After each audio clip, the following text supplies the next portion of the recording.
अभी भी मैं एक सेवा करने का मौका और चाहती हूँ। मुझे एक सेवा करने का मौका मिले, जिससे कि मैं अपने लोगों की सेवा कर सकूँ। और ये वैसे भी मेरा लास्ट चुनाव है। शुरू से अच्छे रहे हैं, अच्छे हैं, अभी भी अच्छे हैं। अभी भी ऐसी कोई बात नहीं है। मेरे लिए मेरे बड़े भाई हैं, तो शुरू से मुझे सब कुछ सिखाया उन्होंने ही है। टिकटों की पहली सूची जारी होते ही सत्तारूढ़ भारतीय जनता पार्टी में घमासान शुरू हो गया है। टिकट नहीं मिलने से नाराज दावेदारों और उनके समर्थकों ने इस्तीफों की झड़ी लगा दी है। इस बीच पार्टी को सबसे बड़ा झटका पूर्व मंत्री और देश की सबसे चौथी अमीर महिला सावित्री जिंदल ने दिया है। उन्होंने बगावत का झंडा बुलंद करते हुए हिसार विधानसभा सीट से चुनाव लड़ने का ऐलान किया है। जिंदल ने कहा कि ये उनका आखिरी चुनाव है और उन्होंने ये फैसला हिसार की जनता के कहने पर लिया है। क्योंकि देखिए, मैं हिसार शुरू से जिंदल साहब ने हिसार में चुनाव लड़ा और जिंदल साहब हिसार की सेवा करना चाहते थे। लेकिन 2005 में अचानक, जो आप लोगों को मालूम है, जो हादसा हो गया, जिंदल साहब हमें छोड़ के चले गए। उसके बाद हिसार की जनता ने मुझे बीच में ले आए अपने, और मैंने 10 साल उनकी सेवा की। और उसके बाद 10 साल भी 20 साल हो गए, समझिए 20 साल क्या हो जाएंगे। तो मैं लगातार इनके बीच में हूँ, इनकी सेवा करती रहती हूँ। मुझे बहुत अच्छा लगता है, क्योंकि हिसार मेरा परिवार है। शुरू से हम लोग हिसार में ही रहे हैं। तो अभी भी मैं एक सेवा करने का मौका और चाहती हूँ। मुझे एक सेवा करने का मौका मिले, जिससे कि मैं अपने लोगों की सेवा कर सकूँ। और ये वैसे भी मेरा लास्ट चुनाव है। इस समय मैं अपने जो मेरे अधूरे काम है, जो बाकी रह गए कुछ भी, वो सारे मैं पूरा करके और अपने हिसार की जनता के सारे काम कर देना चाहती हूँ। सब करके मुझे भी मैं भी छुट्टी लूँ, और मेरी जनता जो है, मेरे बच्चे जो हैं, हिसार परिवार मेरा खुश हो जाए कि हाँ भाई, उन्होंने आके हमारी सेवा की, हमारे काम किए। मैम, जिस पार्टी में अभी हाल ही में आए हैं, उन्होंने अपनी टिकट अनाउंस की। अब आपका क्या फैसला है, क्योंकि आप चुनाव भी लास्ट चुनाव कह रहे हैं मेरा? देखिए, टिकट देने का फैसला जो होता है वो पार्टी का होता है, और ऊपर से जिससे जो आज्ञा होती है वो उनको माननी पड़ती है। तो टिकट की कोई बात नहीं है। मुझे मेरी हिसार की जनता जैसे कहेगी, मैं वैसे करने को तैयार हूँ। तो यानी कि आप चुनाव मैदान में उतरेंगे? चुनाव मैदान में उतरूँगी, लेकिन अभी कोई डिसाइड नहीं किया कि किस तरह से और कैसे। लेकिन चुनाव जरूर लड़ेंगे आप? यही जो हिसार मेरा परिवार है, वो तो यही कह रहा है चुनाव लड़ना है। तो उनकी बात को तो मुझे मानना ही पड़ेगा, तो उनको मैं ना नहीं कर सकती। सारे आपने देखा ही होगा, सारे मेरे साथ रहते हैं बहुत। तो जब वो मुझे इतना मान देते हैं, तो मुझे भी तो उनको मान देना चाहिए। तो मैं उनकी बात का मान रखते हुए और चुनाव ज़रूर लड़ूंगी। नवीन जी से कोई इस बारे में बातचीत हुई आपकी कि चुनाव लड़ने की?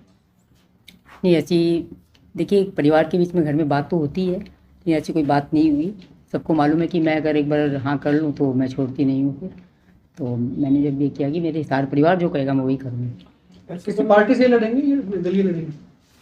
अब इसके बारे में कोई फैसला नहीं कांग्रेस से किया कोई ऑफर है। है? ऐसी कोई बात नहीं है। जैसे भी कुछ बात होगी वो सब आपके सामने आई जाएगी। इतना ही नहीं, सावित्री जिंदल ने पूर्व मुख्यमंत्री भूपेंद्र सिंह हुड्डा की जमकर तारीफ करते हुए उन्हें अपना बड़ा भाई करार दिया। अगर कांग्रेस की तरफ से ऑफर आती है तो स्वीकार करेंगे उसको? क्यों, टाइम लोग तो कहेंगे बताएगा, कि टाइम आप- बताएगा। हाँ। जैसे मेरे लोग कहेंगे मैं कर लूँगी। सबके ऊपर डिपेंड करता है। हुड्डा साहब से संबंध तो आपके हमेशा अच्छे ही रहे? हाँ, शुरू से अच्छे रहे हैं, अच्छे हैं, अभी भी अच्छे हैं। अभी भी ऐसी कोई बात नहीं है। मेरे लिए मेरे बड़े भाई हैं, तो शुरू से मुझे सब कुछ सिखाया उन्होंने ही है। क्योंकि मैं जब इसमें राजनीति में आई थी तो मुझे कुछ भी नहीं आता था, मैं बिल्कुल नई थी। तो सारा जिस तरह से सिखाने वाले, बताने वाले वही हैं। तो दिल से कांग्रेस ही है या बीजेपी? देखिए, मैं जो काम अच्छे करे मैं उनके साथ हूँ, और मैं तो खुद सेवा करना चाहती हूँ कि मुझे सेवा करने का मौका मिले, मैं सेवा करूँ। तो इसी बहाने क्या कि राजनीतिक जो है बड़ा प्लेटफॉर्म मिल जाता है, जिसमें ज़्यादा सेवा कर सकते हैं। अदरवाइज तो आदमी अपने घर में ही खाली करता है, तो यहाँ निकल के बाहर लोगों की सेवा करने का मौका मिलता है। तो मैं सेवा करना चाहती हूँ, और मैं चाहती हूँ कि मुझे सेवा करने का मौका मिले, मैं सेवा कर सकूँ। ठीक है। बहुत बहुत धन्यवाद जी। वहीं टिकट मिलने के बाद तीसरी बार चुनाव लड़ने की तैयारी कर रहे डॉक्टर कमल गुप्ता ने कहा कि भाजपा में टिकट वितरण के बाद सभी दावेदारी मिलकर पार्टी के प्रत्याशी को जिताने में जुट जाते हैं। बता दें कि गुप्ता 2014 में पहली बार सावित्री जिंदल को हरा कर ही विधायक बने थे। कल रात को 90 में से 67 जो कैंडिडेट्स हैं वो भारतीय जनता पार्टी ने उनको सूचित किया है और वो लिस्ट जारी की है। जहाँ तक हिसार की बात है, आपके सामने मैं बैठा हूँ। मुझे भारतीय जनता पार्टी ने लोगों के, जो हिसार के लोग हैं, उनका दुलार देखते हुए, उनका प्यार देखते हुए, उनका आशीर्वाद देखते हुए और उनका विश्वास देखते हुए भारतीय जनता पार्टी ने मेरा नाम तय किया है और मैं समझता हूँ कि इसी कारण जनता का आशीर्वाद, जनता का प्यार और जनता का लाड दुलार ये सब मिलेगा। और आने वाली 5 अक्टूबर को जो चुनाव होगा तो यहाँ की जनता कमल का फूल निश्चित रूप से खिलाने का काम करेगी। युवाओं की सरकार है, हमारी बहनों की सरकार है, दलितों की सरकार है और हमारे जो दीनदयाल उपाध्याय जी, हमारी पार्टी का जो थीम जो चलता है कि समाज के अंतिम सीढ़ी पर जो बैठा है उसका उद्धार कैसे हो, उसका उद्धार हो तो समाज का कल्याण होगा, समाज का कल्याण होगा तो देश का कल्याण होगा। इन सभी उपलब्धियों के कारण भारतीय जनता पार्टी आने वाले समय में इस चुनाव में, इस लोकतंत्र के महोत्सव में भारतीय जनता पार्टी को एब्सोल्यूट मेजॉरिटी की सरकार हरियाणा की जनता बनाएगी। वहम है, Bharatiya Janata party democratic party है।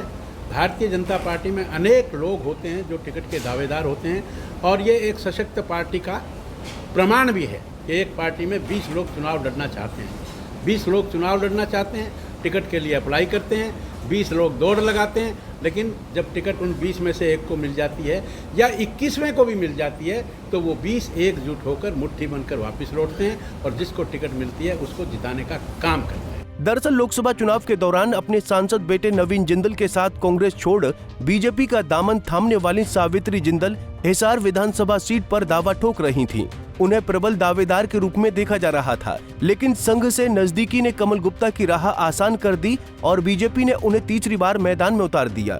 अब कांग्रेस को लेकर नरम रवैये अपनाने वाली सावित्री जिंदल निर्दलीय ताल ठोक रही हैं या पंजे के सिंबल पर, ये देखना दिलचस्प होगा।